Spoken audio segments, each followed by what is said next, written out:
عمر بن خطاب سے یہ حدیث مروی ہے کہ نبی کریم علیہ السلام کی بارگاہ میں کچھ قبیلے کے لوگ قیدی بن کر آئے. فَإِذَا امرأۃ، ان قیدیوں میں ایک عورت تھی، اور وہ عورت، اس کا بچہ بھی ان قیدیوں میں تھا. تو وہ بچے کو تلاش کرتے ہوئے ادھر ادھر بھاگ رہی تھی. فَإِذَا وَجَدَتْ صَبِيًّا، اب وہ عورت جب ان قیدیوں میں اپنے بچے کو تلاش کر رہی تھی، اتنے میں اسے وہ بچہ مل گیا. تو أَخَذَتْهُ فَأَلْصَقَتْهُ بِبَطْنِهَا، وہ بچہ دودھ پینے کی عمر کا تھا. اس عورت کو جب وہ ملا، جھپٹ کر اس نے اسے اپنی گود میں لیا، اپنے سینے سے چپکا لیا، اپنے پیٹ سے اسے دبا لیا. فَأَرْضَعَتْهُ، اور پھر اسے دودھ پلانے لگ گئی. آقا کریم علیہ السلام یہ منظر ملاحظہ فرما رہے تھے. تو نبی کریم علیہ السلام نے فرمایا، أَتَرَوْنَ هَذِهِ الْمَرْأَةَ، حضور نے فرمایا، اے میرے صحابہ، تم نے اس عورت کی اپنے بچے کے لیے محبت اور شفقت کو دیکھا کہ کس طرح وہ اپنے بچے پر جھپٹ پڑی اور شدت محبت کی وجہ سے اسے اپنے سینے سے لگایا. فرمایا، کیا تم یہ گمان کرتے ہو کہ یہ عورت اپنے اس بچے کو اپنے ہاتھوں سے جہنم کی آگ میں پھینک سکتی ہے، جس کی محبت کا، شفقت کا یہ عالم ہے؟ تو حضور نے پوچھا کہ بتاؤ، کیا یہ ماں اپنے اس بچے کو، جس کے لیے اتنی محبت ہے، کیا اسے جہنم میں پھینک سکتی ہے؟ قلنا لا واللہ. صحابہ فرماتے ہیں، ہم نے عرض کی، یا رسول اللہ صلی اللہ علیہ وسلم، نہیں، اللہ کی قسم، یہ عورت کبھی بھی اپنے اس بچے کو اپنے ہاتھوں سے جہنم میں نہیں پھینکے گی. تو فقال رسول اللہ صلی اللہ علیہ وسلم، واللہ ارحم بعبادہ من ہذہ بولدہا.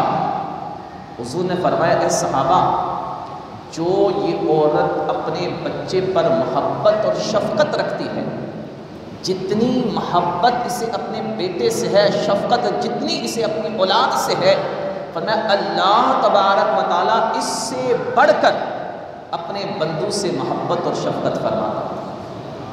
للہ ارحم، رب اپنے بندوں پر اس عورت سے بھی بڑھ کر سب سے زیادہ رحم فرمانے والا ہے، سب سے زیادہ بخشش فرمانے والا. یہ ہے رب کی رحمت، یہ ہے رب کا کرم.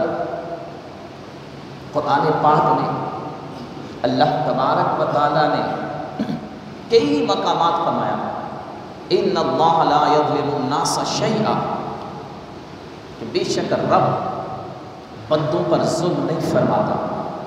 وما ربک بظلام للعبید، تمہارا رب کسی بندے پر ظلم نہیں کرتا. ولکن انفسہم یظلمون، لیکن لوگ اپنے اوپر خود ہی ظلم کرتے ہیں. رب کسی پر ظلم نہیں فرماتا، لیکن لوگ خود ہی اپنے اوپر ظالم ہوتے ہیں. اور رب کی رحمت، اس کی بخشش، اس کا کرم، اس کی عطا کے ہوتے ہوئے بھی پھر بھی اپنے لیے جہنم کا توشہ جمع کرتے ہیں، اپنے لیے جہنم کا سامان جمع کرتے ہیں. ایسا نہیں، قرآن پاک میں اللہ تبارک و تعالیٰ نے ارشاد فرمایا، غافر الذنب وقابل التوبہ، فرمایا تمہارا رب وہ ہے جو گناہوں کو بخشنے والا، گناہوں کو بخشنے والا. غافر الذنب، رب کی شان یہ ہے وہ گناہوں کو بخشتا ہے، وقابل التوبہ، اور توبہ کو قبول فرماتا ہے۔ اور ساتھ میں یہ بھی فرمایا کہ وہ پکڑ بھی بڑی سخت فرماتا ہے، اس کی گرفت بھی بڑی سخت ہے، رب بخشنے والا ہے، گناہوں کو معاف کرنے والا ہے، رب توبہ کو بھی قبول کرنے والا ہے۔ اور جو نہ توبہ کرے، نہ گناہوں سے معافی مانگے، تو پھر ان بطش ربک لشدید بھی اس کی شان ہے، پھر وہ گناہوں پر پکڑ بھی فرماتا ہے۔ سمیع محترم، رب کتنا بخشتا ہے، رب بندے کے کتنے گناہوں کو مٹاتا ہے، رب کس قدر بندوں کی توبہ قبول کرتا ہے، کس قدر رب توبہ قبول کرتا ہے۔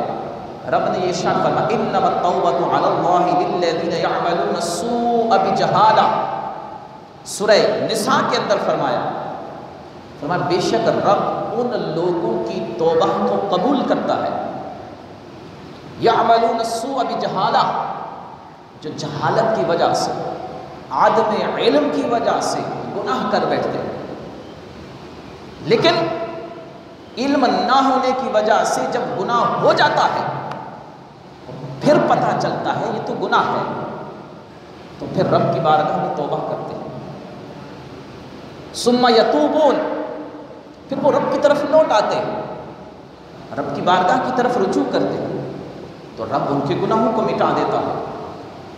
وَلَيْسَتِ التَّوْبَةُ لِلَّذِينَ يَعْمَلُونَ السُّوءَ، اور ان لوگوں کے لیے توبہ نہیں ہوتی جو جان بوجھ کر گناہوں میں پڑے رہتے ہیں اور یہ کہتے ہیں بس بعد میں توبہ کر لیں، بوڑھے ہوں گے تو توبہ کر لیں گے۔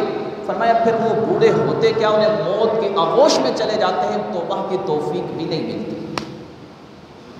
تو یاد رکھیے رب توبہ قبول کرتا ہے، جو گناہ انسان سے غلطی سے ہو جائے، سہون ہو جائے، عادت علم کی وجہ سے ہو جائے، رب ان گناہوں کو معاف کر دیتا ہے، بشرطے کہ بندہ رب کی بارگاہ میں توبہ مانگے۔ اور توبہ کتنا بڑا